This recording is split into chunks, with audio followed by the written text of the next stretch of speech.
Batako ka ba sa lumpiang Shanghai? Paano kung ang sangkap ito ay nanggaling sa laman ng tao? Kakain ka pa ba? Ating alamin kung paano binigyan ng hustisya ni Nanay Luisa ang pagkamatay ng kanyang anak na punong-puno ng pangarap laban sa mga taong matapobre at nilamon ng inggit sa pamamagitan ng kulam at lumpiang Shanghai. Bata pa lamang ay kinahiligan na ni Vincent ang larong basketball. Sa katunayan, siya nagpapapanalo sa kanilang barangay sa tuwing ginaganap ang liga. 5'5" lamang ang kanyang taas. Bagamat hindi man katangkaran, ay maliksi siyang kumilos at palaging pasok ang kanyang tira. Sa taong 90s, naging sikat si Alvin Patrimonio. Siya ang iniidolo ni Vincent na 17 taong gulang. Pangarap din niyang makasali sa varsity sa paaralan at makakuha ng kursong Bachelor of Science in Physical Education. Sa gayon ay maaari siya makapagturo sa paaralan bilang coach instructor o di kay guro sa pisikal na edukasyon. Kaya't ganun na lamang ang pagpupursige niya makatapos ng pag-aaral upang makatungtong sa universidad at makakuha ng scholarship. Maging si Aling Luisa na kanyang ina ay suportado ang pangarap ng anak. Kung ano-anong trabaho ang kanyang pinasukan, matustusan lamang ang pag-aaral nito. Naging labandera ang ginang sa araw ng Sabado at Linggo. Nagtitinda rin siya ng pagkain tuwing umaga. Ang specialty niyang lumpiang Shanghai ang binabalik-balikan ng kanyang mga suki. Yun ang dahilan kung bakit napag-aaral niya si Vincent. Ayaw niyang matulad sa kanyang anak na walang pinag-aralan. Nakaranas siya ng pang-aalipusta sa mga tao dahil isa siyang mangmanga. Nakikita mo ba ang paaralan na yan, anak? Gusto kong makapag-aral ka riyan. Ang sabi ni Ginang Sanchez na isang guro sa paaralang yan, may mga basketballista daw na mga mag-aaral dyan. Pwede kang kumuha ng scholarship dyan, anak, sabi ng aking suki. Talaga po? Malapit na rin po ang pagtatapos ng taon. Gagraduate na po ako sa high school. Sana makapasa ako sa exam para makapag-aral ako sa paaralang yan. Ang sabi ni Ginang Sanchez, tutulungan ka raw niya. Ito nga ang form na dapat mong fill up, ano? Binigyan niya ako kanina. Sa susunod na buwan na ang kanilang pagsusulit. Pinapanalangin ko na makapasa ka, anak, upang konti na lang ang ating babayaran. Maging si Vincent ay nagtitinda rin ng lumpiang Shanghai sa kanilang paaralan. Pinapayagan naman siya ng kanyang mga guro sapagkat batid nila ang kahirapan na mag-ina. Lumaki si Vincent na walang kinagis ng ama at wala rin siyang alam tungkol sa pamilya nito.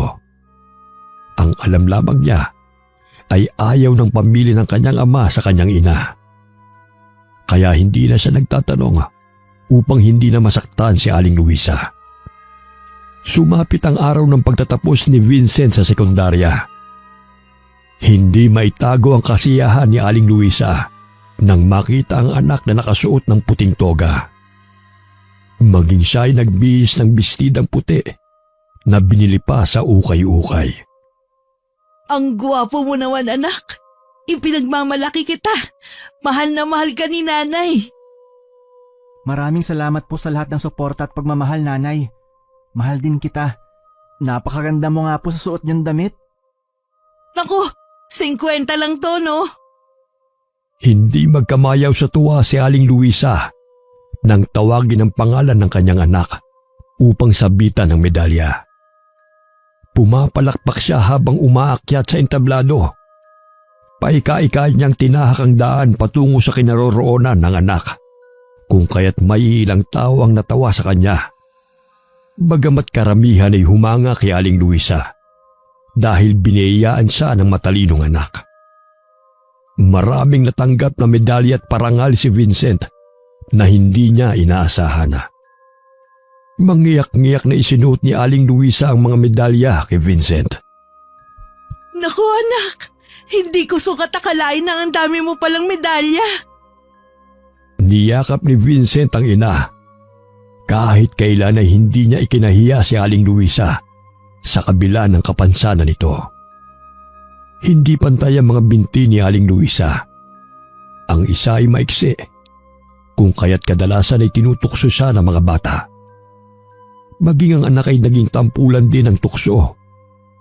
Ngunit palagi niyang pinapangaralan ng anak na huwag na lamang pakinggan ang sinasabi ng ibang tao, lalo na't walang ambag sa kanilang buhay. Pinalaki niyang mabuting anak si Vincent. May malasakit sa kapwa, matulungin at higit sa lahat ay mapagmahala.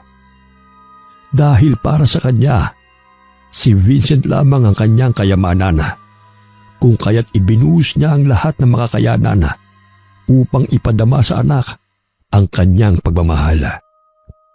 Sa tulong ni Ginang Sanchez ay nakakuha ng scholarship si Vincent. Ilang linggo rin ang kanyang hinintay upang malaman ang resulta ng pagsusulit. Walang pagsidla ng tuwa si Luisa nang sabihin ng ginang sa kanya na nakapasa si Vincent sa entrance exam. Hindi naman lahat ng kumukuha ng pagsusulit ay nakakapasa sa scholarship. Kaya ganun na lamang ang pasasalamat ni Luisa sa guro. Ma'am, maraming salamat po Hindi ko po alam kung paano susuklian ang inyong kabutihan. Naku, Luisa, sadyang matalino lamang ang anak mong yan. Kaya huwag kang magpapasalamat sa akin. O siya, bukas pumunta siya sa paaralan. Huwag ka na rin mag-alala sa uniforme. Meron ang anak ko na hindi na nagagamit. Bago pa yon, ibibigay ko na lang kay Vincent. Sasabihin ko po sa aking anak pag uwi ko. Naku, tsak na magiging masaya yon, ma'am. Siya nga pala. Sa'yo na po yung lumpiang Shanghai. Huwag niyo na pong bayaran Pasasalamat ko na lang po sa inyo. Sabik na umuwi si Aling Luisa matapos maubos ang kanyang paninda. Naabutan niya ang anak na naglilinis ng bahay. Nandilat ang kanyang mga mata nang makitang hawak ng kanyang anak ang lumang baul. Kung kaya't dali-dali niya yung kinuha. Nay, ano po ba to? Sobrang makapal ng alikabok nito. Nakita ko po sa ilalim ng higaan po ninyo. Mga pinaglumaang gamit, anak. Alam mo naman ayokong itapon ang mga bagay na ibinigay sa akin. Lalo't mahalaga. Mga gamit yan na pinaglumaan ng Lola Tasha mo. Alaala ko na lamang sa kanya. Lilinisin ko na lang muna, Nay. Ang dumi-dumi na Ako na maglilinis nito, anak. Ang sabi nga pala ni Ginang Sanchez, pumasa ka sa pagsusulit at may uniforme ka nang maisusuot.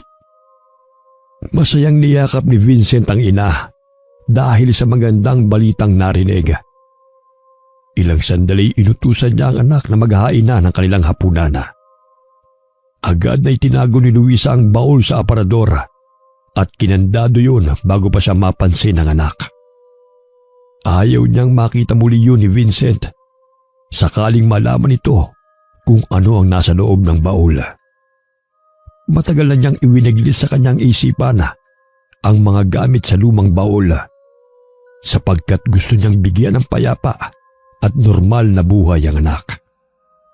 Hindi makapaniwala si Vincent sa ganda at lawak ng universidad na kanyang napasukan. Nakaagaw ng pansin sa kanya ang mga mag-aaral na naglalaro ng basketball.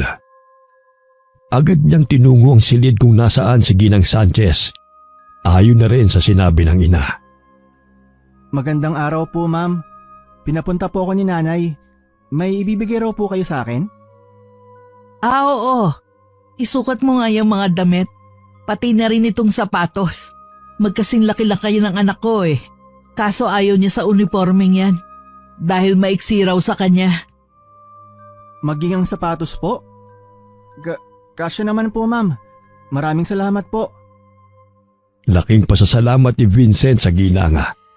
Wala nang po problemahin ng kanyang ina sapagkat may magagamit siya sa eskwela. Matapos na isuot ang uniforme at sapatos, ay agad niyang tinungo ang kanilang silid-aralan. Batid niyang galing sa mayayamang pamilya ang karamihan sa mga estudyante nag-aaral doon. Katabi niya sa upuan si Cesar, kagaya niya na isang scholar. Maingay ang mga mag-aaral bukod sa kanilang dalawa. Nagbabatuhan pa ng papel ang mga ito at nagkakantyawan na. Hindi sukat akalain ni Vincent na ganoon ang unang araw niya sa klase. Oras ng tanghalian, sumabay sa kanya si Cesar. Binigyan niya ng baon na lumpiang Shanghai ang kaklase. Wow! Ang sarap naman ito! Ito talagang inuuwi ng mga bisita galing sa mga pistahan. Ang lumpiang Shanghai. Sino ba nagluto nito? Nakakabiti naman ng 2 piraso. Si nanay. Katunayan paninda namin yan. Maraming nasasarapan sa luto niya. Kaya ang dami niyang mga suki. Gusto mo bukas dalhan kita? 3 piso lang naman ang isa. Oo ba? Pasensya ka na para mauubos ka na yung baon mo. Nagtawa na ng dalawa habang kumakain ng tanghalian. Nagulat sila nang biglang sumulpot sa kanilang mesa si Philip at ang mga kaibigan nito. Uy! Lumpiang Shanghai! Patikim nga! Yummy! Wala man lamang pasabi na kinuha at kinain nito ang baon ni Vincent. Pinagpasapasahan pa nila ng kanyang mga kaibigan ang sisidlan ng lumpia hanggang sa maubos. Pasalampak pa nitong inilagay sa mesa ang sisidlan habang tumatawa. Bukas magdala ka nito ulit ha? Nagkatinginan sina Cesar at Vincent sa inasal ng kaklase. Tumatawa pa ang mga ito habang papalayo sa kanila. Inubos niya na yung baon mo. Hati na lang tayo sa baon ko.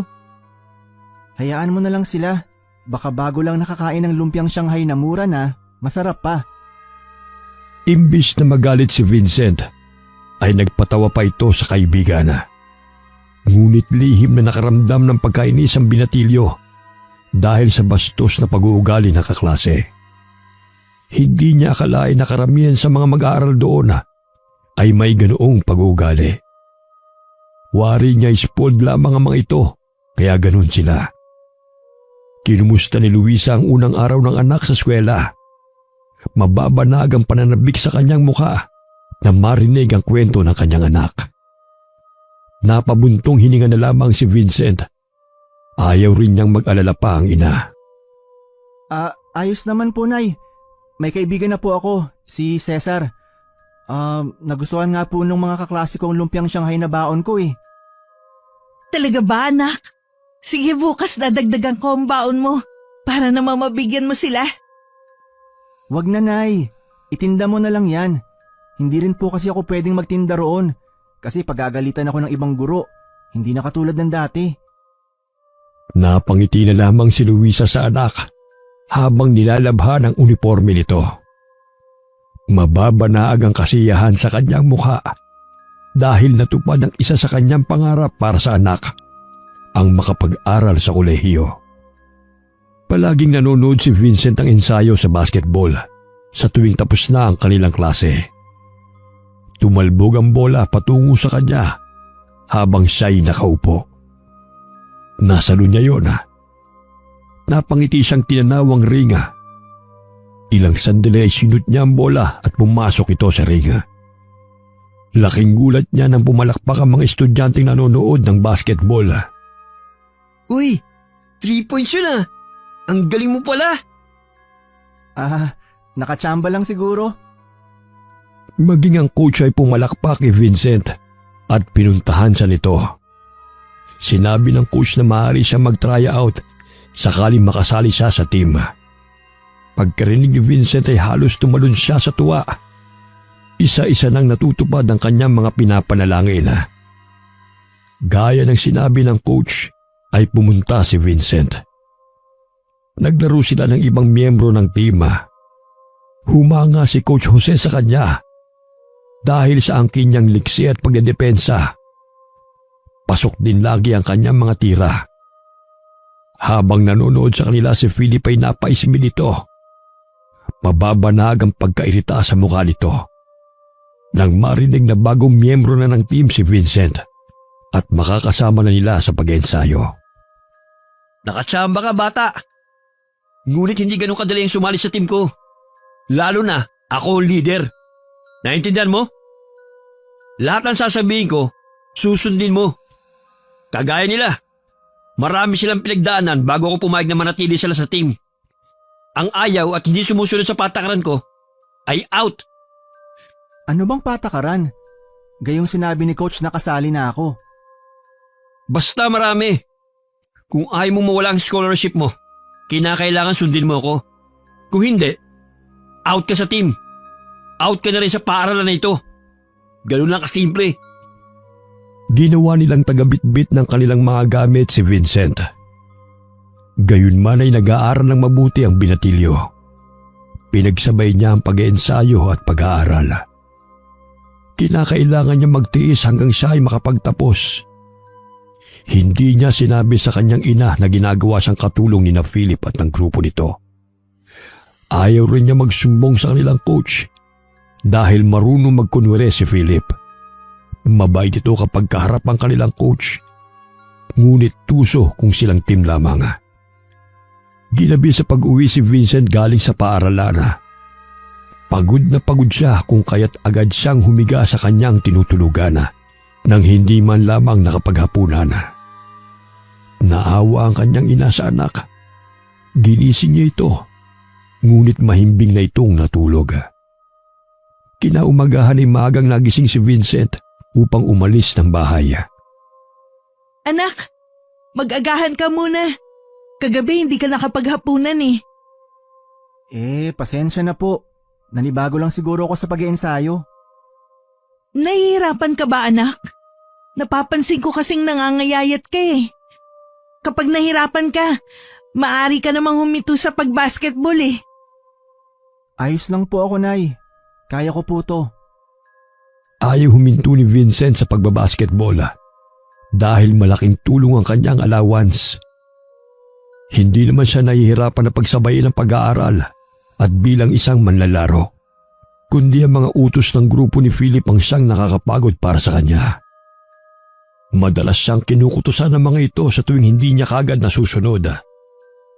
Sumapit ang araw ng palarong pambansa. Malakas na sigawan ang umaalingaw sa loob ng gym. Kalaban nila ang kupunan ng ibang paaralan. Dahil sa liksi ni Vincent ay siya nagpapanalo sa kanilang team at siya rin ang nakapagbigay ng maraming puntos. Ang kanyang pangalan ang isinisigaw ng mga mag-aaral. Maging ang kanyang coach ay labis ang paghanga sa kanya. Bagamat siya ang pinakamaliit sa kanilang team. Dahil sa husay na ipinakita ni Vincent, ay natabunan ng galing ni Philip. Kung kaya't ganun na lamang ang matalim na titig nito sa binatilyo. Nakatanggap ng parangal si Vincent bilang top scorer at best player of the game.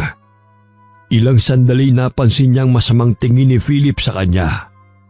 Kung kaya't nilapitan niya ito. Philip, magka-team naman tayo. Kaya lahat tayo magaling. Huwag ka kasing epal. Simula nang sumali ka sa team, ikaw na lang parating nakikita ni coach. Hindi naman. Ikaw nga tong magaling sa depensa eh. Nanalo tayo dahil sa teamwork. Huwag mo nga akong sambitan ng mga matalinhaga mong salita. Nakakarindi. Hindi yan uubra sa akin, tol. Sadyang mapapilit ka lang talaga. Pagkasabi noon ay kagad siyang tinalikuran ni Philip.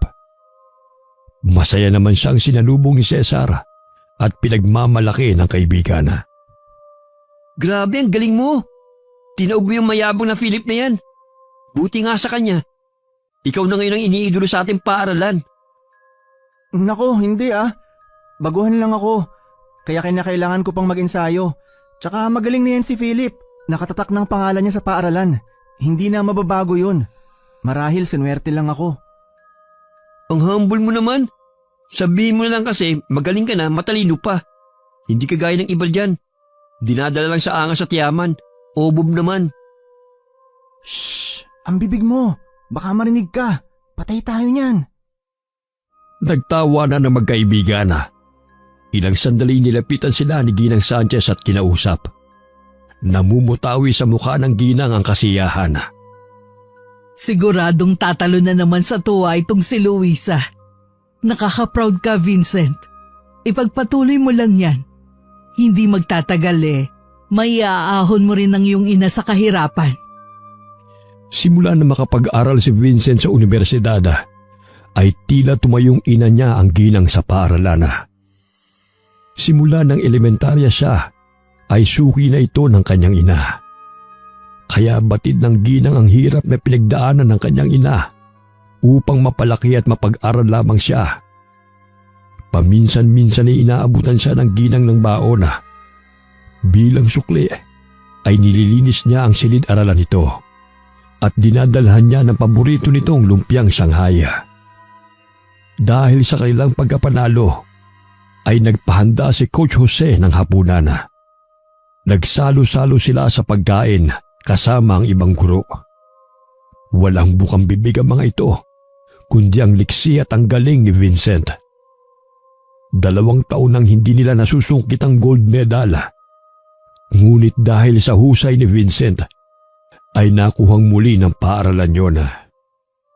Labis ang pagkainis na nararamdaman ni Philip habang matalim na tinititigan ang binatilyo. Tahimik lamang na kumakain si Vincent. Pagsisisihan mong sumali ka sa team.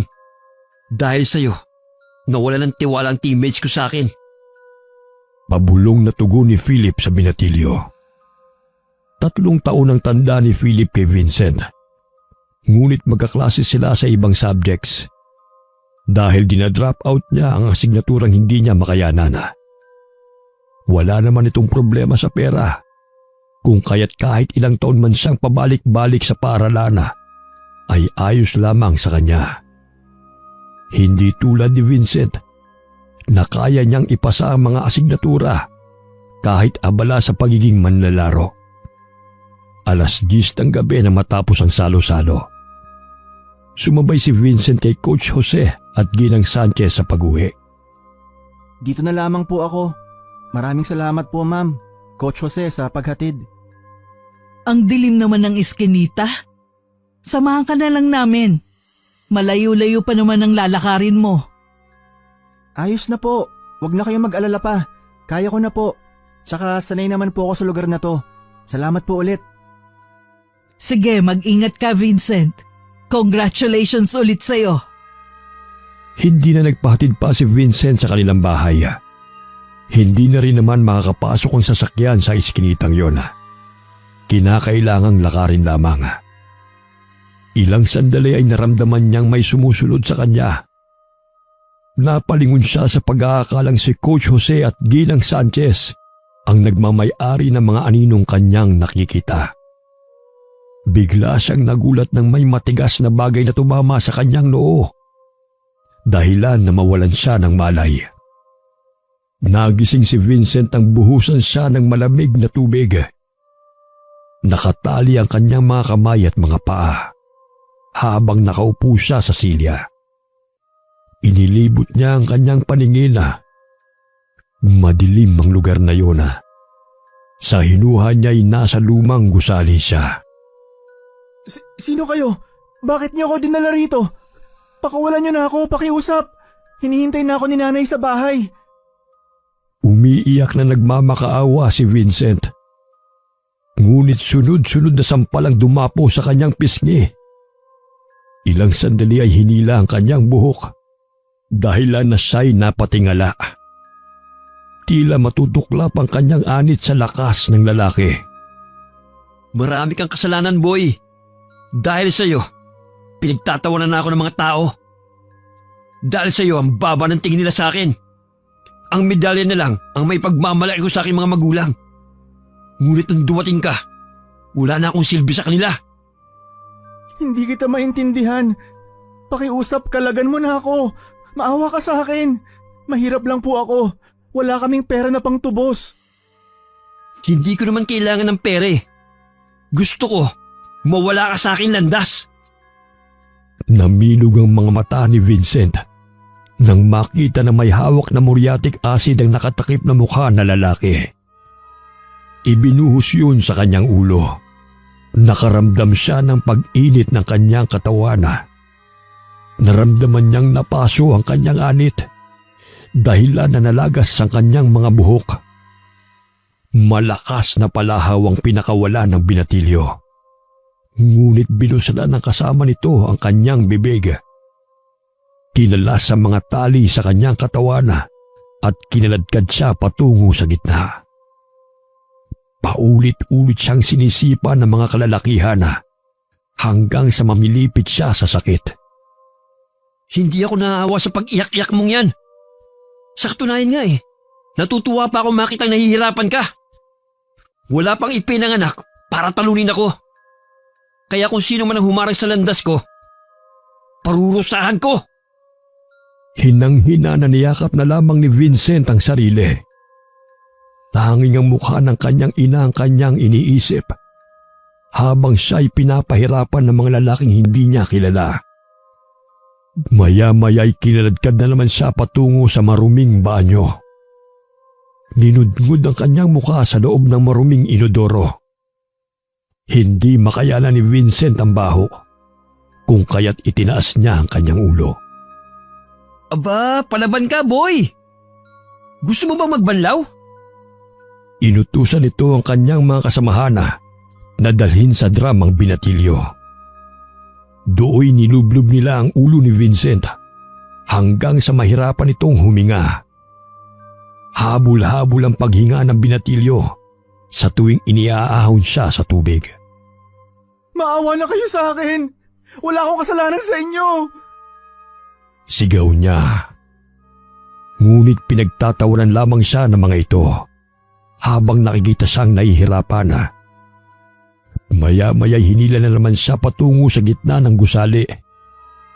Salita ng mga ito sa pagpalo ng matigas na kahoy sa katawan ng binatilyo. Hanggang sa lumabas ang dugo sa kanyang ilong at bibig. Tanging masasayang alaala nila ng kanyang ina ang sumasagi sa kanyang gunita. Habang unti-unti siyang nawawalan ng malay. Pumatak ang kanyang mga luha bago niya ipinikit ang kanyang mga mata.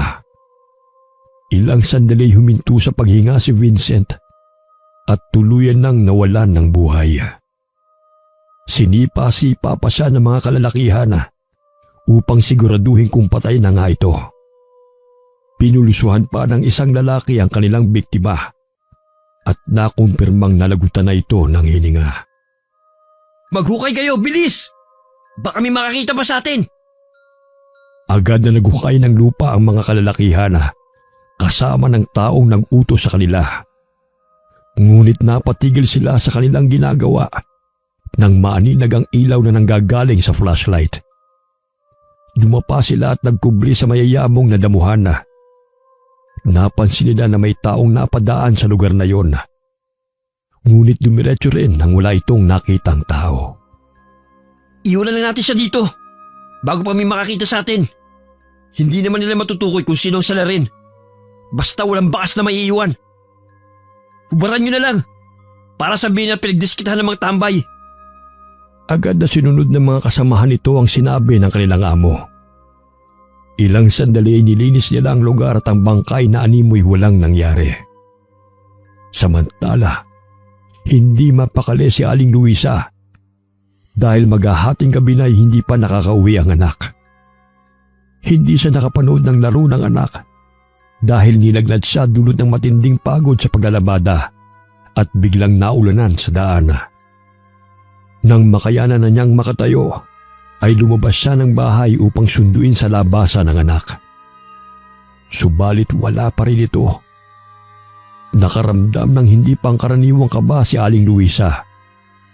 Iniisip na baka may nangyaring masama sa kanyang anak. Hinintay pa niyang muli ang pagdating nito. Hanggang sumapit ang umaga, ay hindi pa rin dumarating si Vincent. Kahit hindi pa lubusang mabuti ang pakiramdam, ay tinungo niya ang paaralan kung saan nag-aaral ang anak. Nagkataon na walang pasok dahil pinagpahinga ng prinsipal ang mga manlalaro at mga estudyante dahil sa naganap na palaro. Maging ang mga guro ay nagpahinga rin. Inabangan na lamang ni Aling Luisa si Ginang Sanchez sa pwesto nito kung saan siya nagtitinda ng pagkain. Natanaw niya ang kotse ni Ginang Sanchez na papalapit sa kanya. Masaya siyang binati ng guro dahil sa pagkapanalo ng anak. Ma'am, nag-aalala po ako eh. Hindi pa po umuwi si Vincent hanggang ngayon. Nakita niyo po ba siya sa paaralan? Hinatid namin siya ni Jose kagabi matapos ng salo-salo. Mga bandang 10:00 yun. Ma'am, tulungan niyo po ako mahanap ang anak ko. Baka ano na po nangyari sa kanya. Hindi po siya nakauwi ng bahay Agad na pinasakay ni Ginang Sanchez si Luisa sa sasakyan at tinungo ang pulisya. Umiiyak na nagmamakaawa ang ginanga upang hanapin ang kanyang anak na si Vincent. Lahat ng kanyang mga kasamahan ay tinanong ng mga pulis. Ngunit walang sino man ang makapagsabi kung nasaan si Vincent. Umuwi ng luhaan si Aling Luisa. Ngunit napansin niya ang bahid ng dugo sa pader sa eskinita, patungo sa kanilang tinitirhana. Ipinagbigay alam niya yun sa kapulisan. Ngunit maliban doon ay wala silang nakitang bakas. 2 araw na hindi nakatulog si Aling Luisa dahil sa pagkawala ng anak. Mugtong-mugto ang kanyang mga mata dahil sa labis na paghihinagpis. Anak, hinihintay ka na ni nanay. Nasaan ka ba ngayon? Magparamdam ka sa akin. Nanginginig na nagsindi ng kandila si Aling Luisa sa altara at nagdasal. Sinasambit niya ng paulit-ulit ang pangalan ni Vincent. Ipinikit niya ang kanyang mga mata at sumagi sa kanyang mga balintatawang mayayabong na damuhana. May mga patak ng dugo at bangkay na nakadapa. Aalis na sana siya upang tunguhin ng pulisya, ngunit sinalubong siya ng 2 pulis sa daan. Kinausap siya ng mga ito dahil maaaring ang anak niya natagpuan sa talahibana malapit sa abandonadong gusali. Nangangamoy na ang bangkay kung kaya't nakaagaw pansin yun sa mga taong dumaraan. Nanginginig na naglakad si Aling Luisa patungo sa bangkay na natagpuan ng mga pulis. Halos himatayin siya na makita ang kalunos-lunos na sinapit ng anak. Nakadapa ito, katulad ng sumagi sa kanyang isipan. Pinatihaya ng mga pulis ang katawan ng biktima. Lumulobo na rin ang mukha nito at ibang bahagi ng katawan. Nasa stage of decomposition na ito. Hubot-hubad at halos maga ang buo nitong katawan. Nakilala ni Aling Luisa na si Vincent yun dahil sa malaking peklat ito sa kanyang tuhod. Nadulot ng pagkapaso ng mantika noong siya'y nasa elementarya pa lamang. Ganun na lamang ang palahaw ng ginang. Hindi niya inaasahan na yun ang sasapitan ng kanyang anak, sa kabila na naging mabuti itong bata. Vincent, anak! Sino may gawa nito sa'yo? Hindi ba tapan ang buhay ng anak ko? Isa siyang mabuting tao! Mga hayop sila! Sinong pumatay sa anak ko? Ilang sandali ay nawalan ng malay si Aling Luisa dahil sa matinding paghihinagpis sa pagkamatay ni Vincent. Walang naging sospek ang mga pulis dahil walang naiwang fingerprints, maliban na lamang sa mga bahid ng dugo ng biktima. Paulit-ulit na tinanong ng mga pulis sina Philip at ang iba nilang kasamahan. Ang tanging sinasabi nila ay wala silang alam. Dahil sumabay ito sa kanilang coach at kay Ginang Sanchez. Maging ang mag-asawa ay inimbestigan din ng mga pulis.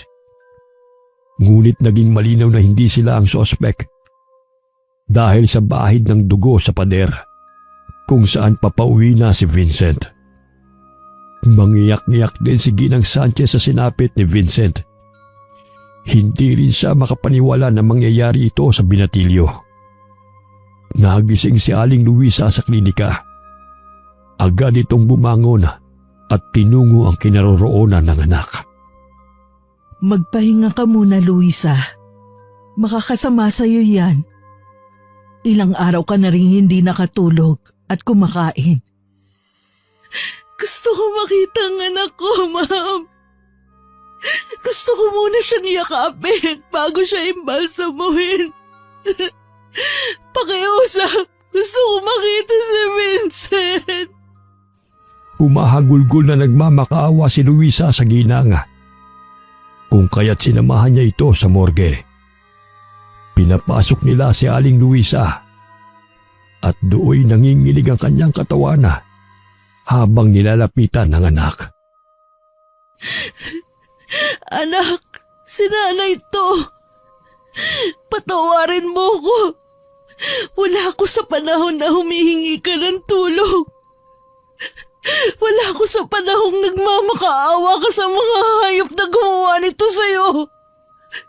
Sisiguruhin ko pagbabayaran nila ang kahiyupan na to. Pinahid niya ng panyo ang mga natuyong dugo sa kamay at kuko ng anak. Maging sa mukha nito.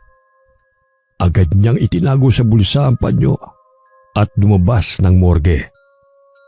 Binuro lang bangkay ni Vincent sa maliit na dampa sa kanilang tinitirhana. Nakiramay ang kanyang teammates, mga guro, lalo na ang kaibigan niyang si Cesar. Bro, akala ko ba ililibre mo pa ako? Hindi ko akalain na ganito mangyayari sa'yo.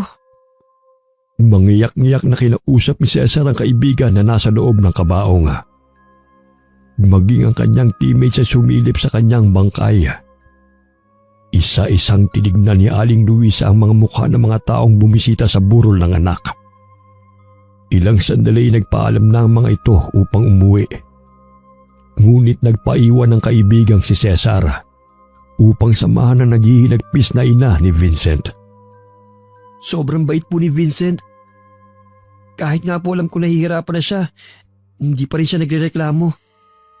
Sa katunayan nga po, tinuturuan pa niya ako sa tuwing meron po kaming pagsusulit. Bilib po ako sa katalinuhan niya at kasipagan niya sa pag-aaral. Ikaw pala si Cesar na palagi niyang kinikwento sa akin. Ang palaging bumibili ng lumpiang Shanghai. Opo.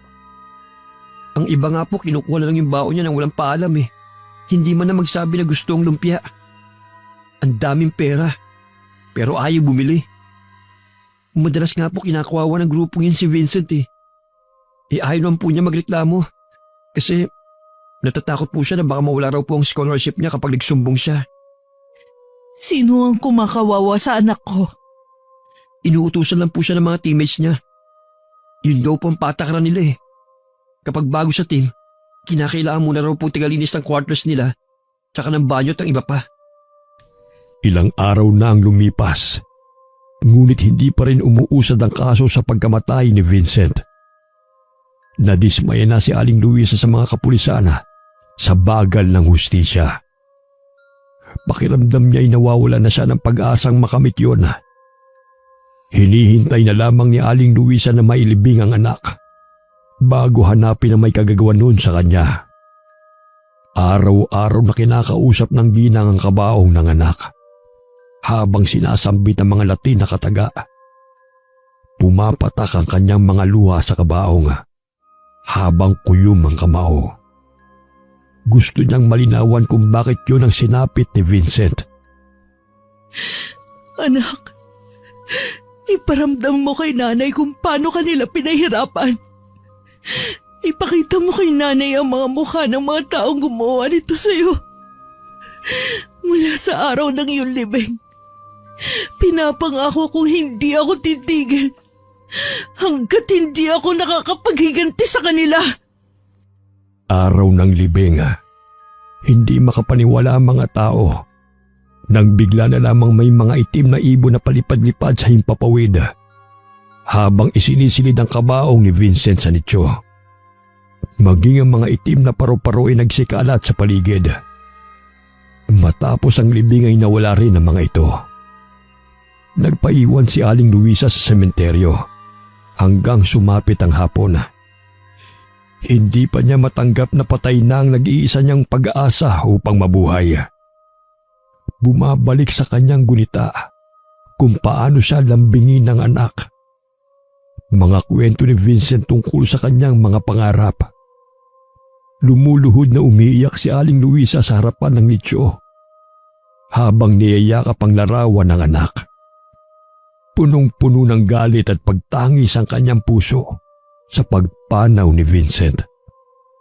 Kinaumagahan ay agad na nag-impake si Aling Luisa upang lisanin ang bahay kung saan sila naninirahan. Dinala niya ang lahat ng mga medalya at tropeyo ng anak. Walang nakakaalam ng mga kapitbahay kung saan siya patutungo. Maging si Ginang Sanchez ay nagtaka kung nasaan na napagawi si Luisa dahil hindi na rin niya nakikita ito. Ang tagal kong nanahimik sapagkat ayoko maranasan ng aking anak na kutsain at kamuhian dahil sa lumaki sa magkaibang kinagisnan. Pinalaki ko siya at namuhay kami ng normal. Ngunit hindi pa rin siya nakaligtas sa karahasan ng mga tao. Tinungo ni Luisa ang luma nilang tirahan na malapit sa bundok. Malayong malayo sa mga tao. Nagmula si Luisa sa pamilya ng mga mangkukulam. Ngunit buhat nang makilala niya ang ama ni Vincent, ay pinili niyang magbagong buhay. Subalit iniwan rin siya nito nang malaman ang totoo niyang pagkatao. Nang mapag-alaman niyang siya ay nagdadalang tao, ay mas minabuti niyang mamuhay ng normal hanggang sa mailuwal niya ang anak. Marami na rin siyang pinagdaanan bilang isang mangkukulam. Marami na rin siyang napatay. Ngunit dahil sa nabiyayaan siya ng sanggol, ay minabuti niyang gawin ang tama. Nakihalubilo siya sa mga tao hanggang magkaroon ng pagkakataon na makapagtrabaho sa kalenderya. Ngunit sa kasawiang palad, namatay ang matandang may-ari. Bagaman natutunan niya roon ang sangkap ng lumpiang Shanghai na pumatok naman sa kanyang mga mamimili. Simula noon ay yun na ang kinabubuhay nilang mag-ina. Nanumbalik ang pagiging agresibong mangkukulam ni Luisa dahil sa sinapit ng anak. Kinuha niya ang mga gamit sa lumang baul, maging ang panyo na may bahid ng dugo mula sa katawan ng yumaong si Vincent. Sa pamamagitan doon, pahihirapan niya ang mga tao na pumaslang sa anak. Nagsindi siya ng itim na kandila at iniligay yun sa bawat linya ng hugis triangulo. Pinatakan rin niya ng nalulusaw na kandila ang panyo. May kinuha siyang litrato ng mga kakilala ng kanyang anak. Kasama na roon ang litrato sa paaralan ni Vincent.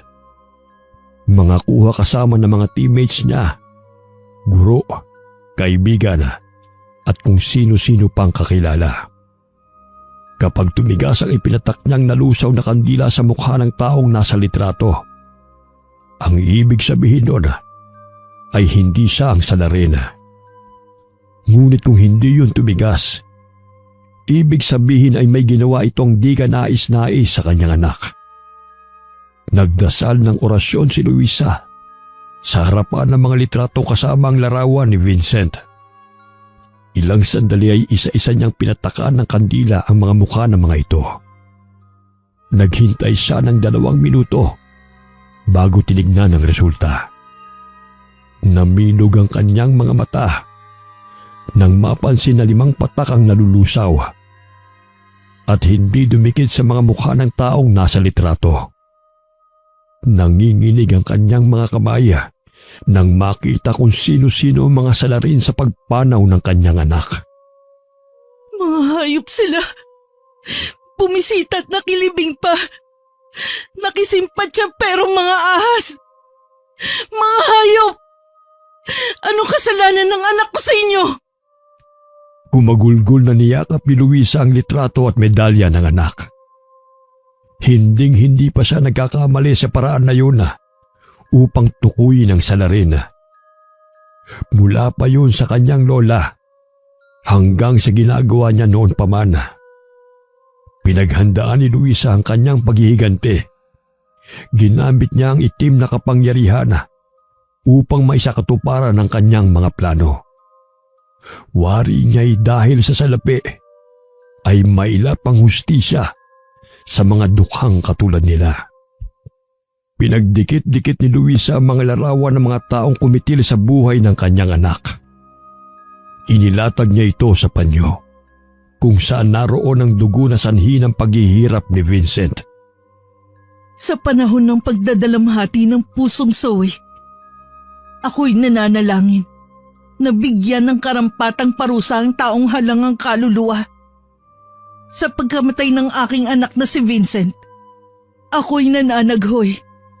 Dinggin ng aking hiling. Sana'y pumaslang sa kanya'y huwag patahimikin. Paulit-ulit na sinasambit ni Aling Luisa ang mga katagang iyon at mga salitang siya lamang ang nakakaintindi.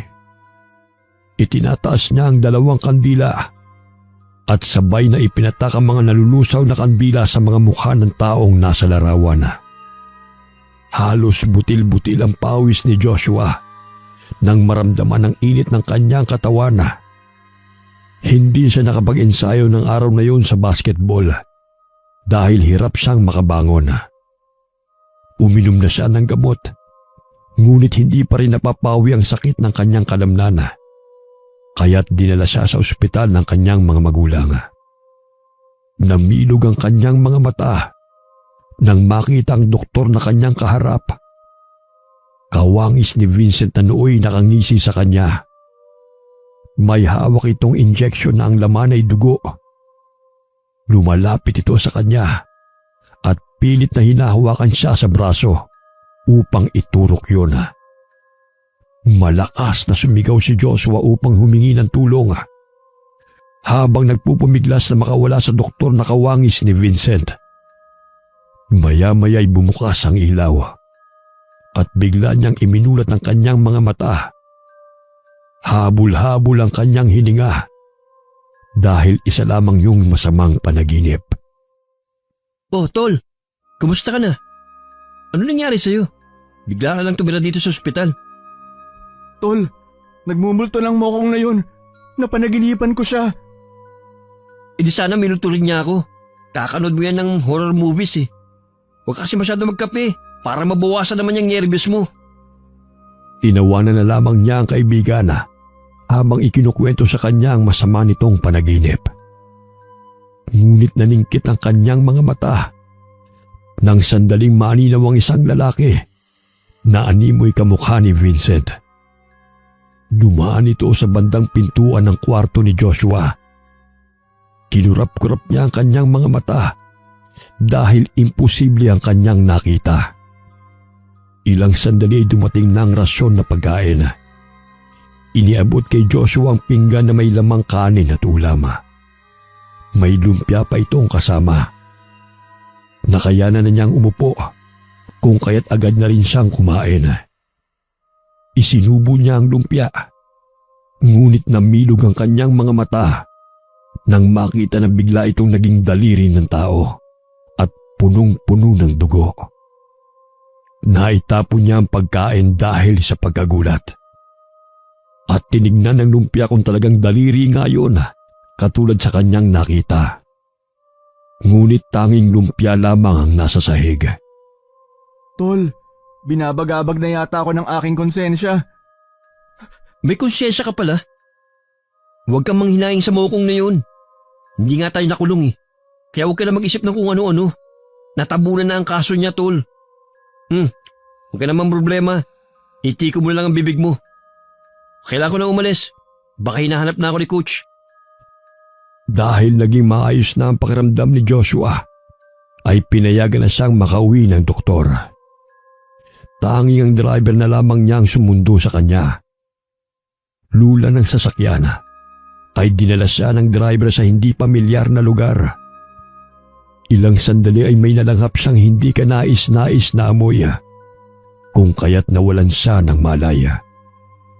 Nagising siya sa isang lugar na halos pinaliligiran ng mga puno. Wala na rin doon ang kanilang driver na sumundo sa kanya. Nakatali ang kanyang mga kamay at mga paa. Napansin niya ang kanilang mga larawan na nakasabit sa dingding. Mabuti at gising ka na. Kumusta ang pakiramdam mo? Sino ka? Anong gagawin mo sa akin? Huwag kang maingay. Baka magising ang anak ko.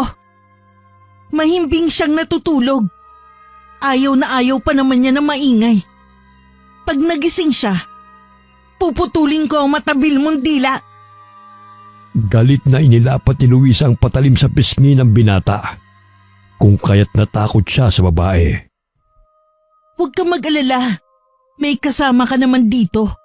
Kaya hindi ka malulungkot. Umamin na rin siya kung sino-sino ang mga kasama ninyong pumaslang sa anak ko. Itinuro ni Luisa ang kaibigan nitong si Omar na nooy dumurugo ang pisngi. Nilalabasan ng uod ang laman nito dahil una niyang kinulam ang binata bago dinala roon sa pamamagitan ng paghipnotismo sa taong kakilala nito. Sadyang mapanganib namang kukulam si Luisa dahil kaya niyang ilipat ang kanyang kaluluwa sa astral na katawan ng ibang tao sa pamamagitan ng itim na kapangyarihan. Kaya rin niyang linlangin ang pangkaraniwang paningin ng mga tao sa tulong ng ritual. Hiniwa niya ang laman ni Omar sa pisngi, kung kaya't ganun na lamang ang palahaw ng lalaki. Hindi ito naaawa dahil nilamon na siya ng kanyang galit. Maawa na po kayo sa amin. Pakawalan mo na kami rito. Umiiyak na nagmamakaawa si Joshua. Halos maihina siya sa takot nang makita ang ginagawa ng babae sa kanyang kasama. Awa? Naawa ba kayo ng magmakaawang anak ko sa inyo? Anong kasalanan niya? Ba't niyo siya pinagkaitan ng buhay? Tanging nangangarap lamang siya na makapagtapos ng pag-aaral. Hindi ako naaawa sa mga halangang bitukang kagaya ninyo. Tinadtad ng pinong-pino ni Aling Luisa ang laman ng kanyang nakuha kay Omar. Kumuha siya ng balot ng lumpia at inilagay doon ang tinadtad na laman. Ibinuka niya ang bibig ni Joshua at pilit na pinapakain sa lalaki ang lumpiang kanyang ginawa. Nababaliw ka na! Malakas siyang sinapok ni Luisa gamit ang kaldero dahil sa inis. Pilit na sinusubo ng ginang ang lumpia sa binata at pinalululo nito sa kanya. Hindi ba't pati pagkain ng anak ko inuubos ninyo? Kaya't biglang nangayayat ang katawan niya. Hayan, ubusin mo! Wala na sa tamang katinuan si Aling Luisa. Ang nooy mabait at mapagmahal na ina ay napalitan ng malahalimaw na pagkatao. Nag-init siya ng tubig at ibinuhos yun sa ulo ni Joshua. Ganun na lamang ang pagpupumiglas ng binata dahil napapaso ang kanyang balat. Umiiyak habang tumatawa ang ginang. Halos umalingaw-ngaw ang sigaw ni Joshua sa kagubatan, ngunit walang makaririnig sa kanya. Binusala ng kanyang bibig upang hindi na ito magingay. Samantala, nagising ang driver na masakit ang kanyang katawan. Naroon siya sa sasakyan na nakaparada malapit sa ospital. Tinignan niya ang kanyang relos at mag-aalas 8 na ng gabi. Naalimpungatan siya kung kaya't dali-dali niyang tinungo ang ospital at agad na nagtanong kung nasaan na ang silid ng kanyang amo. Subalit pinagsabihan siya ng nurse na nakalabas na ang kanyang sinusundo. Walang maalala ang driver. Ang tanging alam lamang niya ay mahimbing ang kanyang pagkakatulog. Nangihina si Joshua dahil sa kanyang paso sa ulo. Napapansin niyang hindi na gumagalaw si Omar. Halos magnas na rin ang mukha nito dahil sa mga sugat. Hindi niya lubos maisip na magagawa yun sa kanila ng ina ng kanilang pinaslanga. Ilang sandali napansin ng binata na isinasalang ni Luisa ang 3 litrato sa kandila. Kasabay nun ay sumasambit ng salita habang iwinawagayway ang isa niyang kamay.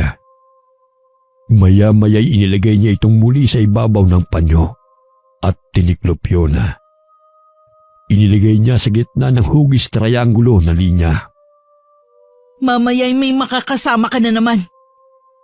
Huwag mong isipin ng tumakas dahil hindi ko pa hihintulutan na makalabas ka rito na hindi kayo nakukumpleto. Gusto kong makita kayo magmakaawa.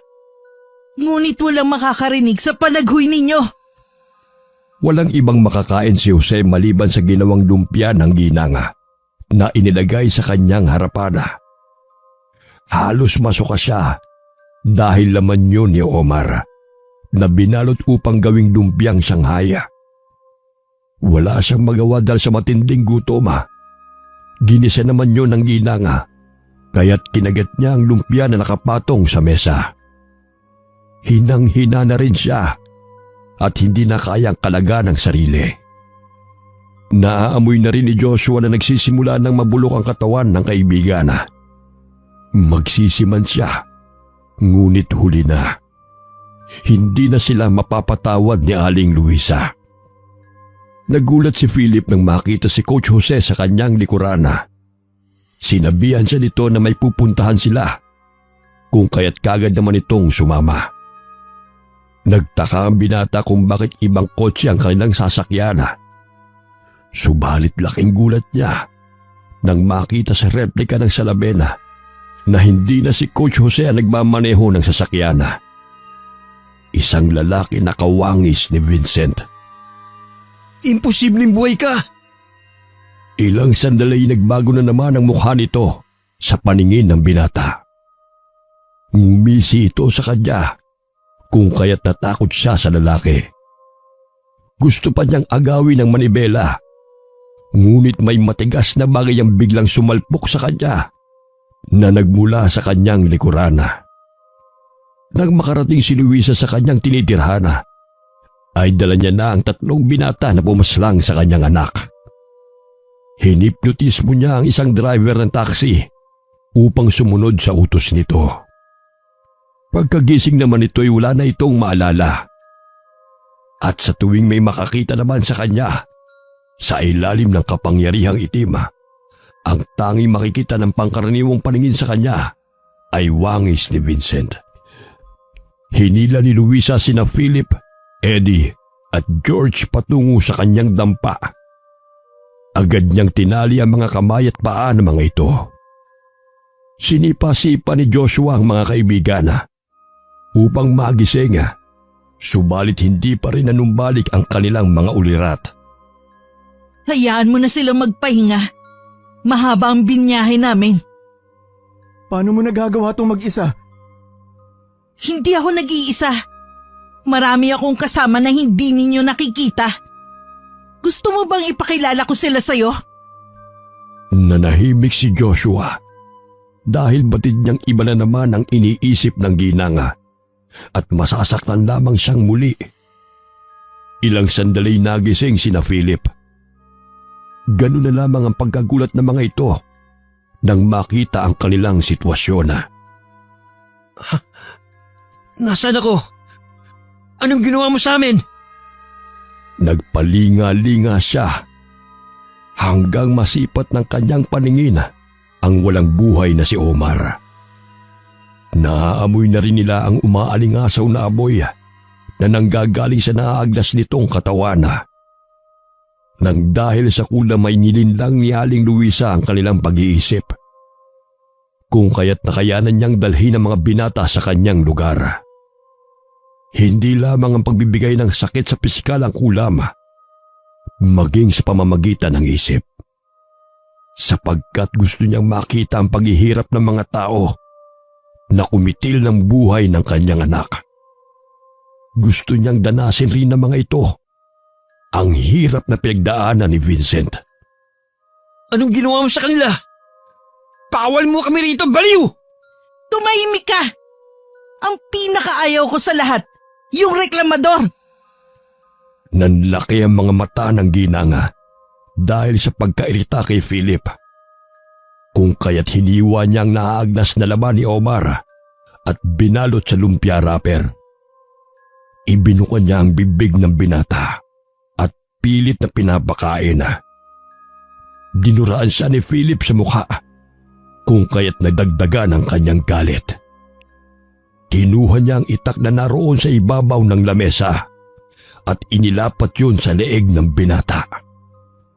Nandito ka sa teritoryo ko. Kung kaya't wag na wag mo akong angasan.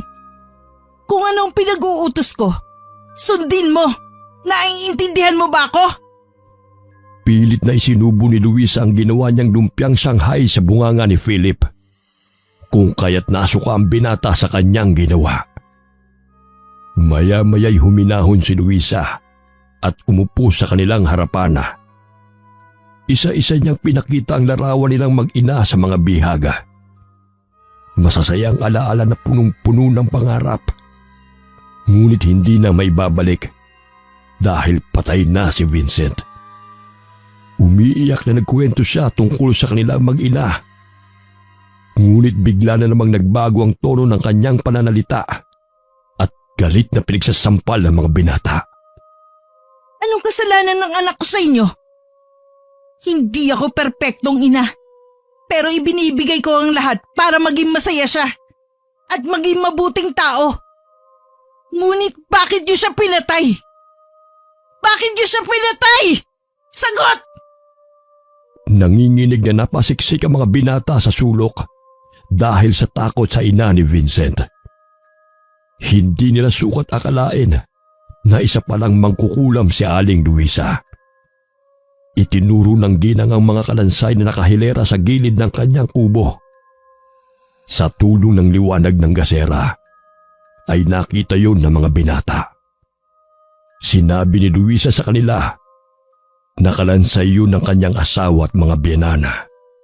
Dahil sa hindi na niya makayanan ng pananakit ng asawa, ay kinulam niya ito hanggang sa bawian ng buhay.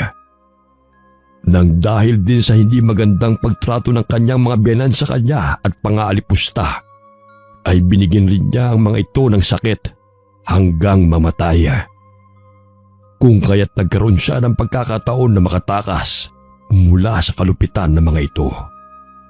Umiiyak ang mga binata sa pagmamakaawa sa ginang na wag na silang patayin. Huwag kayong mag-alala. Ilalagay ko naman dyan ang mga kalansay nyo. Matagal ko nang iniwan ng masamang gawain. Pero nang dahil sa inyo, binuhay niyo muli ang galit ko. Kinuha ni Aling Luisa ang uniforme ni Vincent at niyakap ito habang sumasayaw. Suot rin niya ang puting bestida na kanyang isinuot ng sabitan niya ng medalya ang anak. Ngunit sa pagkakataong yun ay marami ng bahid ng dugo. Maya-maya'y iminulot niya ang kanyang mga mata at nabaling na naman ang kanyang pansin sa mga bihaga. Tumalikod si Luisa sa mga binata upang kunin ang kanyang mga sangkap. Nakapa ni Philip ang patalim na nalaglag sa mesa, kung kaya't ginamit niya yon upang putulin ang tali sa kanyang mga kamay at paa. Pinasa-pasa nila ang patalim at kinalaga ng kani-kanilang sarili.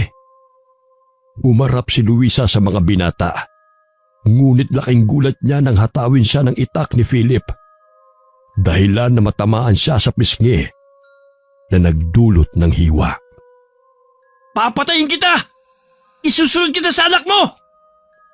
Hinila siya ng dalawa niyang kasamahan upang tumakas. Tahimik lamang silang tinatanaw ni Luisa habang hinahayaan lamang ang dumurugong sugat sa pisngi nito. Bahagya siyang pumikit at sumambit ng orasyon. Nagdidelirio na noon si Joshua dahil sa naimpeksyon na ang kanyang katawan, sanhi ng pagkapaso. Lumalabo na ang kanyang paningin, kasabay ng paghina ng tibok ng kanyang puso. Ilang sandali lumaylay ang mga kamay ni Joshua at ang ulo nito habang nakataling nakaupo sa silya. Pahiwatig na nawala na siya ng buhay. Palakas ng palakas ang usal ni Luisa habang itinataas ang kanyang mga kabaya. Maya-maya'y tumayo ang naagnas na bangkay ni Omar at lumalakad ito palabas ng dampa. Naanimoy muling nabuhay. Palinga-linga ang bangkay sa paligid.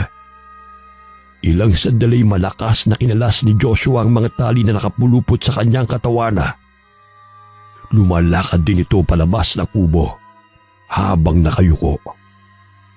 Binuhay ni Luisa ang mga bangkay upang utusan ng mga ito na hanapin ang mga binata. Ang patay ay mabubuhay sa ilalim ng kapangyarihan na aking taglay. Mga bangkay na aking alipin, tumakas ay hanapin at paslangin. Kasabay ng mga katagang yun ay ang pag-ihip ng malakas na hangin. Nagulat si George nang biglang sumulpot sa kanyang harapan ng naaagnas na bangkay ni Omar. Napaatras siya dahil papalapit ito sa kanya. Napatid siya sa nakausling sanga kung kaya't bigla siyang natumba. Nanginginig ang buo niyang katawan dahil sa nararamdamang takot. May nakapa siyang sanga at iniwasiwas niya yun sa harapan ng bangkay. Dahan-dahan siyang tumayo upang hambalusin si Omar. Subalit hindi man lamang ito natinag sa kanyang pagsugod. Napasandal siya sa puno ng kahoy. Bigla siyang napasigaw nang biglang nahulog ang walang buhay na lalaki. Naaninaw niya na nakauniforme pa yun ng pulis. Sa tulong ng liwanag ng buwana ay naaninag niya ang mukha ng dugo ang tao. Yun ang imbestigador na kanilang binayaran ng malaking halaga upang ilihis ang lahat ng ebidensya sa pagkamatay ni Vincent.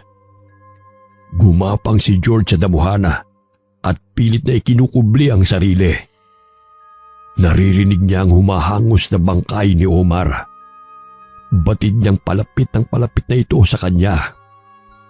Natakasan man nila ang batas, ngunit hindi ang mangkukulam na ina ni Vincent. Pinipigilan niya ang kanyang pag-iyak upang hindi siya marinig ng bangkay na naghahanap sa kanya. Subalit nagulat siya nang bigla na lamang tumayo ang walang buhay na pulis at bigla siyang hinablot. Nandidilat ang mapupulang mga mata nito habang nakatitig sa binata. Binitin siya ng bangkay ng pulis at inihagis sa damuhana. Bumagsak siya malapit sa naaagnas na si Omar. Kung kaya't nilapitan siya nito at paulit-ulit na hinahambalos ng sanga ang kanyang ulo. Umalingaw-ngaw ang kanyang sigaw sa loob ng gubat. Hinalukay ng dalawang bangkay ang kanyang tiyana at kinuha ang kanyang mga laman loob. Tila mababangis na hayop lamang ito dahil sa utos ng kapangyarihang itim ni Aling Luisa. Sa di kalayuan, kitang-kita ni Philip kung paano lapain ng dalawang bangkay ang katawan ni George. Kampo ng diablo ang mag-inang yun! Hindi siya makapaniwala sa kanyang nakikita sapagkat sa mga pelikula lamang niya yun napapanood. Kinuha niya ang maliit na kutsilyo na nasa kanyang bulsa. Nanginginig ang kanyang mga kamay habang mahigpit niya yung hinahawakan. Napasandal siya sa puno nang makitang tumatakbo patungo sa kanyang kinaroroonan ng pulis. Tumutulo pa ang dugo sa bibig nito nang matapos lantakan ng kanyang kaibigan. Nakahinga siya ng malalim nang lumagpas ang dugo ang pulis sa kanyang pinagkukublian. Naninaw niya na hinahabol ito si Eddie na nooy patuloy na tumatakbo. Walang makakatakas! Hinding-hindi ako papayag na hindi ninyo pagbabayaran ng pang-aapi sa aking anak! Paulit-ulit na sinasaksak ni Aling Luisa ang litrato ng 5 binata. Dahilan na nakaramdam ng kirot sa katawan si Philip. Napahinto si Eddie sa pagtakbo at napasapo sa kanyang tiyana. Namilipit siya sa sakit sa hindi niya may paliwanag na dahilan. Pilit siyang tumayo ng may maaninaw na liwanag. Batid niyang nagmumula yun sa flashlight, kung kaya't nagpatuloy siya sa pagtakbo patungo roon upang humingi ng tulong. Bahagya siyang napaatras nang makitang taong kanyang tinungo. Kawangis ni Vincent na nakasuot ng uniforme na puno ng dugo.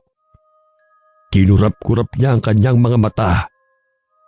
Ilang sandali nakita niya ang mukha ni Aling Luisa na may hawak na patalim. Labis ang kanyang pagmamakaawa, subalit napahalakhak lamang ang ginang at nilapitan siya nito. Maubos man ang mga luha nyo, pero hindi ako maaawa sa mga katulad ninyo. Mas masahol pa kayo sa kampo ng dyablo! Patakbo siyang sinugod ni Aling Luisa, subalit tinadyakan niya ang ginanga, kung kaya't tumilapon ang hawak nitong patalim.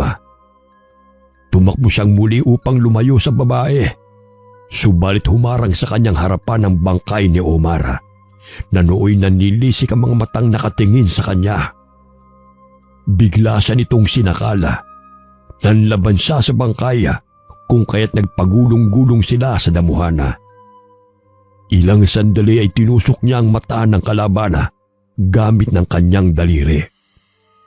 Tumatalsik pa ang dugo sa kanyang mukha, ngunit hindi man lamang nakaramdam ng sakit ang kanyang kalabana. Bagkus ay sinakmal siya nito sa pisngi, dahilan na matanggal ang kanyang lamana. Dinig ni Philip ang palahaw ng kanyang kaibigan na si Eddie. Maging siya ay wala nang kawala sa mga bangkay na binuhay ng mangkukulam na babae. Hinalukay ng naaagnas na si Omar ang laman ni Eddie. Umaawit lamang si Aling Luisa ng ugoy ng duyana na siyang palagi niyang inaawit kay Vincent noong maliit pa ang anak. Tila hindi niya naririnig ang pagtangis ng binatang si Eddie habang hinahalukay ang laman nito. Kinuha niya ang tumilapon na patalim at ibinigay yun sa aliping bangkaya at agad na lumakad palayo. Paulit-ulit na inundayan ng saksak ng naagnas na si Omar ang leeg ni Eddie hanggang sa maputol niya ito. Hayop kang babae ka! Kung alam ko na ganito sasapitin namin, sana pinatay na kita kasama ang anak mo! Ringid sa kanyang kaalaman na naririnig ni Aling Luisa ang kanyang sinasambit. Ilang sandali nakarinig siya ng mga kaluskos malapit sa kanyang pinagkukublian. Nakita niya ang ulo ni Eddie na pagulong-gulong. Nakadilat pa ito habang nakaharap sa kanya. Ganun na lamang ang kanyang pagkagulat. Bit-bit ng bangkay ni Omar ang katawan ng lalaki at inihagis ito patungo sa kanya. Nakakaramdam ka rin pala ng takot. Ang buong akala ko matapang ka. Kaya't gano'n na lang kadali sa'yo ang patayin ng anak ko. Ngayon, sabihin mo sa akin kung anong dahilan mo para buhayin pa kita. Bigyan niyo naman ako ng pagkakataong baguhin ang aking sarili. Pangako, magpapakabait po ako. Napangisi si Aling Luisa dahil sa naisip niyang ideya. Pinayagan niya itong makatakas. Yun ay kung hindi siya maaabutan ng mga bangkay na humahabol sa kanya. Sapagkat kamatayan ng kanyang sasapitin sakaling mahuli siya ng mga ito. Binilangan ni Aling Luisa hanggang 3 si Philip upang makatakbo at bigyan ng pagkakataon na tumakas. Ilang sandali pa ay hinahabol na siya ng mga buhay na bangkay. Bumalik ang mangkukulam sa kanyang kubo at naupo sa silyang tumba-tumba habang niyayakap at inaawitan ng anak.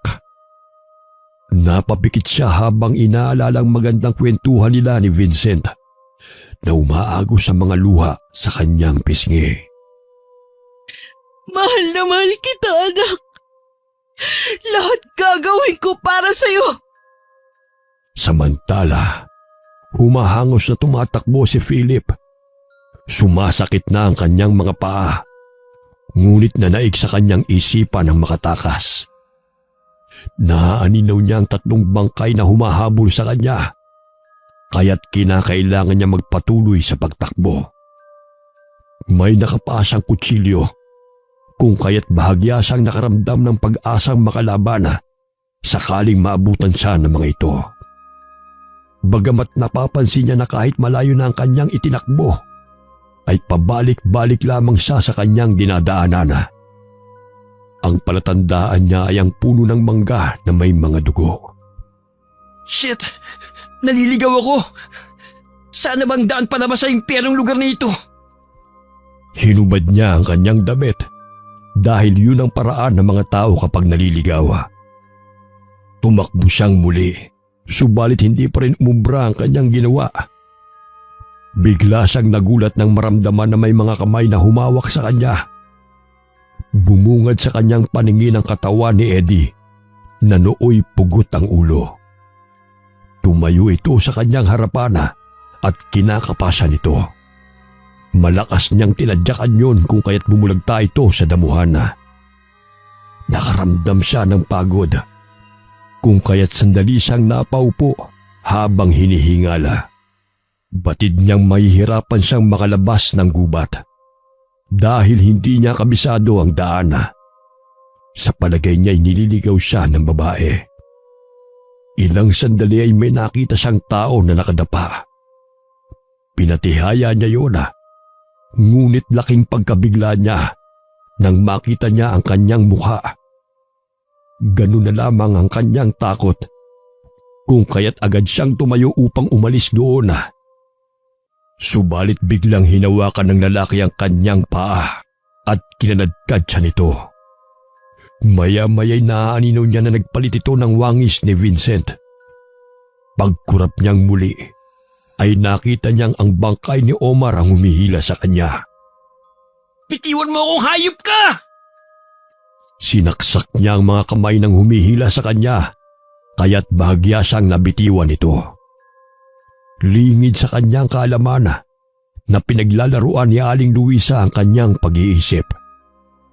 Patuloy na nilalabanan ni Philip ang mga patay na binuhay ng mangkukulam na sumusugod sa kanya. Nagpambuno sila ni Omar hanggang sa may makapasang malaking bato. Ipinukbok niya yun sa ulo ng kanyang kalaban hanggang mapisa ang bungo nito. Kahit wala na itong ulo ay pilit pa rin itong tumatayo. Kung kaya't buong lakas na naman niyang inundayan ng saksak ang katawan ng bangkay. Pagod na si Philip. Ngunit kailangan pa rin niyang lumaban. Ilang sandali naririnig niya ang paparating na dugo ang pulis at palinga-linga pa ito sa paligid. Naisipan ni Philip na kailangan niyang patayin ang mangkukulam. Sa gayon ay tuluyan na siyang makatakas at mawawala ang itim na kapangyarihan na pumapaloob sa naturang lugar. Dahan-dahan siyang bumalik sa kubo ng mangkukulam. Nakiramdam siya sa kanyang paligid. Sakaling sugurin na naman siya ng mga bangkaya. Nagtago siya sa likod ng puno habang hinahawakan ng mahigpit ang patalim. Naaninaw niya ang babae na nooy nakaupo sa tumba-tumba. Sige, matulog ka ng mahimbing. Sisiguruhin kong hindi ka na magigising. Palipat-lipat siya ng punong pinagkukublian hanggang makarating siya sa natutulog na mangkukulam. Itinaas niya ang kanyang kamay na may hawak na patalim upang saksakin ang ginang. Subalit laking gulat niya nang biglang iminulat nito ang kanyang mga mata. Nakatitig sa kanya ang mapupula nitong mga balintatawa. Animoy naman hidang buo niyang katawan at hindi makaalis sa kanyang kinatatayuan. Tila may kung anong lakas ang bumuhat sa kanya at ibinagsak siya sa lupa.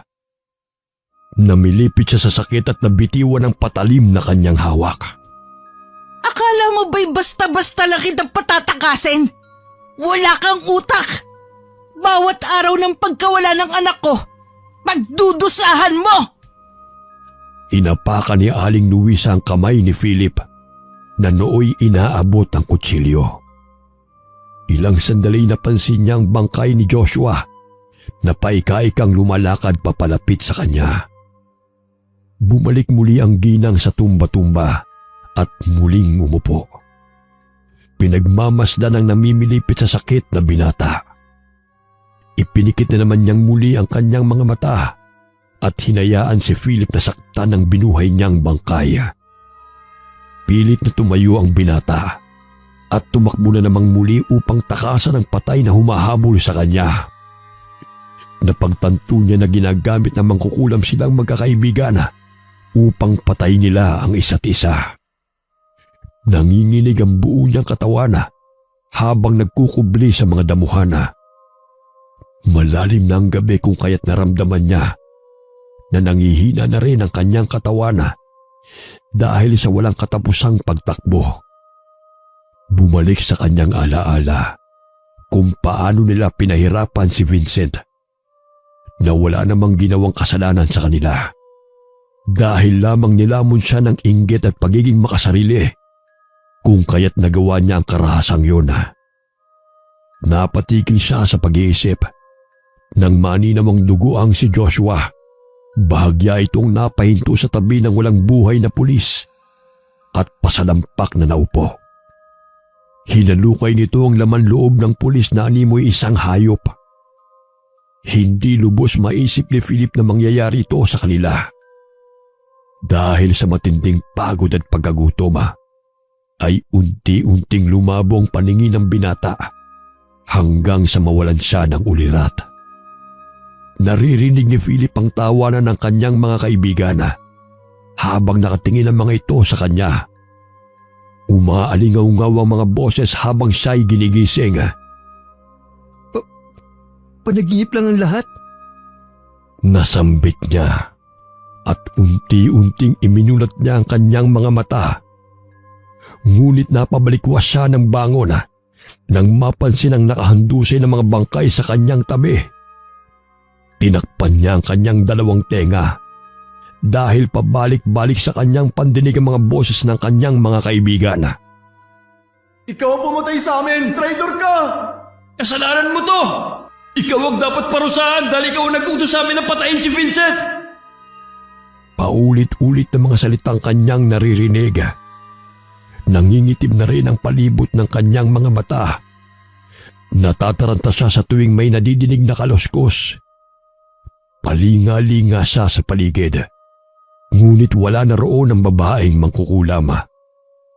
Ngunit mahigpit niya pa ring hinahawakan ang patalim. Ilang sandali pa'y may narinig siyang sasakyang papalapit. Iniluwan noon ng kapulisan sina Ginang Sanchez at Coach Jose. Agad na nilapitan ng mga pulis si Philip.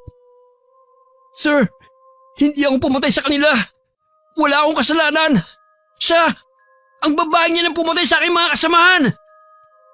Tumango ang tatlong pulis at inakay siya patungo sa patrol na sasakyan. Wala silang nakitang babae na itinuturo ng binata. Pinusasan siya ng pulis, ngunit patuloy siyang nagpupumiglas at nagsasabi na hindi siya ang pumatay sa mga bangkay na naroon. Subalit puno ng dugo ang kanyang katawan at may patalim pa siyang hawak. Paulit-ulit niyang sinabi sa mga kapulisan na kagagawan niyo ng mangkukulam. Ang magpapatunay ay ang mga gamit nito sa dampa.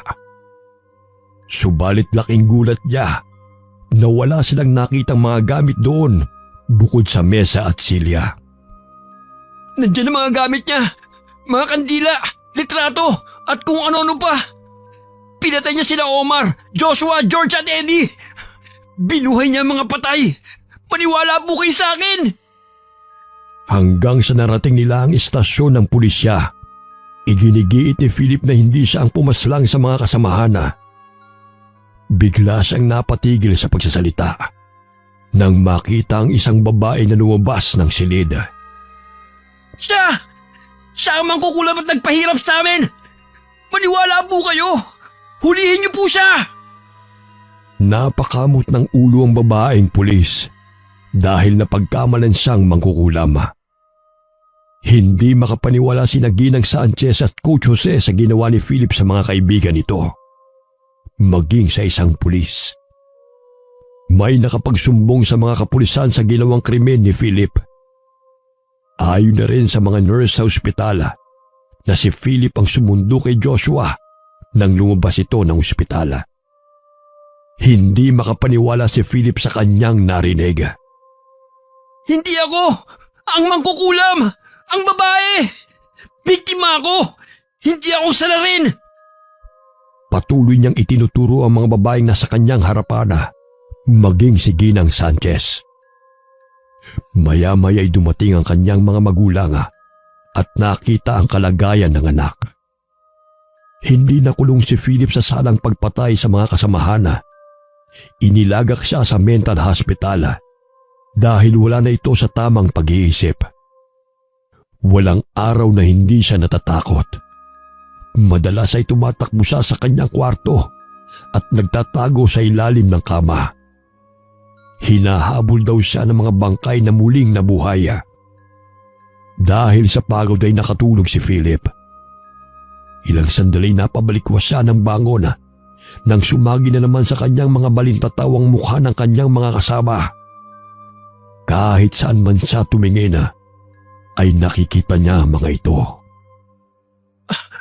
Pakiusap! Huwag niyo akong patayin! Tigilan niyo na ako! Umaalingaw-ngaw ang boses ni Philip sa loob ng gusali, kung kaya't naiistorbo ang ibang pasyenteng nagpapahinga. Agad na tinungo ng dalawang bantay ang kanyang kwarto upang turukan siya ng pampatulog. Namilog ang mga mata ni Philip nang tumambad sa kanyang paningin ang naaagnas na mukha ni Vincent at ni Joshua. Nilalapitan siya ng mga ito, kung kaya't binabato niya ito ng una na. Huwag kayong nalapit! Lumayo kayo sa akin! Alis! Napapailing na lamang ang dalawang bantaya at pilit na ginagapos naman si Philip dahil nakakaistorbo ito sa iba. Nandidilat ang mga mata ni Philip nang iturok sa kanyang injeksyong may laman na dugo. Ilayo niyo ang laso ng mangkukulam na yan! Pakawalan niyo na ako rito! Sa bawat taong nakikita ni Philip ay ang mga bangkay at ang mangkukulam ang kanyang naaninaw. Kaya't palala ng palala ang kanyang kalagayan. Maging ang mga pasyenteng kanyang nakikita ay napagkakamalan niyang patay na binuhay. Umugong ang balita sa paaralan ang tungkol sa ginawang pagpatay ni Philip sa kanyang mga kasamahan sa basketball. Dahil sa pagkalulong sa pinagbabawal na droga, kung kaya't nagawa niya ang karumal-dumal na krimen. Nakita sa bag na pagmamayari ng binata ang pinunit na certificate ni Vincent at basag na tropeyo. Nakumpirma ni Coach Jose na siya rin ang salarin sa pagkamatay ni Vincent. Hindi na nakayanan ni Philip ang paghihirap. Ang mga gamot na pampakalma na itinuturok sa kanya ay hindi na tumatalab. May nasipat siyang gunting na nahulog sa sahig. Sinaksak niya ang kanyang leeg hanggang sa sumirit ang dugo. Hindi niyo na ako masasaktan pa! Uunahan ko na kayo! Tumatawa pa habang sinasaktan ito ang sarili. Nakita ng lalaking bantay ang kanyang ginagawa, kaya't tumakbo ito upang siya'y pigilan. Subalit malakas niyang tinadyakan ng lalaki at sinaksak rin niya ito sa braso. Namumula ang mga matang dinagana ni Philip ang lalaki. Ang nasa isip niya ay isa siyang patay na binuhay ng mangkukulam. Pilit niyang pinupunit ang damit ng lalaki upang hiwain ang tiyan nito gamit ang gunting. Subalit malakas na itinarak ng bantay ang hawak niyang injeksyon sa sentido ng pasyenteng si Philip. Naglalaway pa ito na animoy isang asong ulul. Hindi man lamang nakaramdam ng sakit ang binata. Kaya't pinagpatuloy niya ang kanyang pagsugod sa lalaki. Nakita sila ng isa pang bantaya, kung kaya't tinungo nito ang kinaroroonan ng kanyang kasama at ni Philip. Maging siya ay sinugod ng binata. Natamaan siya ng gunting sa kamay at nagdulot ito ng sugat. Nakalabas ng silid si Philip. Ngunit hindi niya napansin ang dalawang baliw na naglalakad sa hallway. Hinambalo siya nito ng silya ng paulit-ulit sa ulo. Bumagsak siya sa sahig habang pasinok-sinok. Dahil sa malaki ang pinsala niya sa ulo ay kagad siyang hiniga sa stretcher upang ipagamot. Habang itinutulak siya palabas ng gusaling yun, ay nagsipalakpakan ng ibang mga baliw na animoy isa siyang artista. Ang iba na may pumalahaw ng iyak. Nang dahil sa maraming dugo ang nawala sa kanyang ulo at nagkalat ang kanyang utak, ay agad siyang binawian ng buhay. Lingid sa kaalaman ng mga kapulisana na si Aling Luisa ang may kagagawa na isuplong si Philip sa ginawa nitong krimena. Sa pamamagitan ng paghipnotismo sa isang binatilyo na napadaan malapit sa lugar na yon. Anuman ang kanyang sinasambit ay yun din ang paliwanag ng binatilyo. Agad niyang iniligpit ang lahat ng kanyang mga gamit at iniwan ng walang malay ni si Philip, kasama ang mga bangkay ng mga kaibigan nito. Nanirahan si Aling Luisa sa tuktok ng bundok, malayong malayo sa mga tao. Tila nakahinga siya ng maluwaga nang tuluyan na niyang may paghiganti ang anak. Paminsan-minsan ay dumadalaw siya sa libingan ni Vincent. Ngunit hindi siya nagpapakita sa mga tao. 4 na taon matapos mamatay si Vincent, binisita ni Cesar ang kaibigan sa sementeryo. Bit-bit ang diploma. Kinakausap niya ang kaibigan habang kaharap ang nicho nito. Bro, nakapagtapos na ako. Sinikap ko makakuha ng diploma na to. Dahil ikaw ang naging inspirasyon ko. Nagsindi siya ng kandila at dinalhan ng bulaklak ang kaibigan. Nakaagaw ng pansin sa kanya ang iilang pirasong bulaklak. Nagpalinga-linga si Cesar sa paligid. Nasipat niya ang babaeng nakasuot ng itim na blusa habang nakatakip ang mukha. Batid niya na si Aling Luisa yun, kaya't pinuntahan niya ang ale. Tumakbo palayo sa kanya ang babae hanggang sa mawala na ito sa kanyang paningin. Dahil sa kalupitan, inggit at pagmamanipula ng katotohanan gamit ang yaman, inilagay ni Aling Luisa ang batas sa kanyang mga kamaya upang maipaghiganti ang kawalang hustisya ng pagkamatay ng kanyang anak. Lingid sa kalaman ng nakararami na nanggaling siya sa lahi ng mga mangkukulam. Wakas,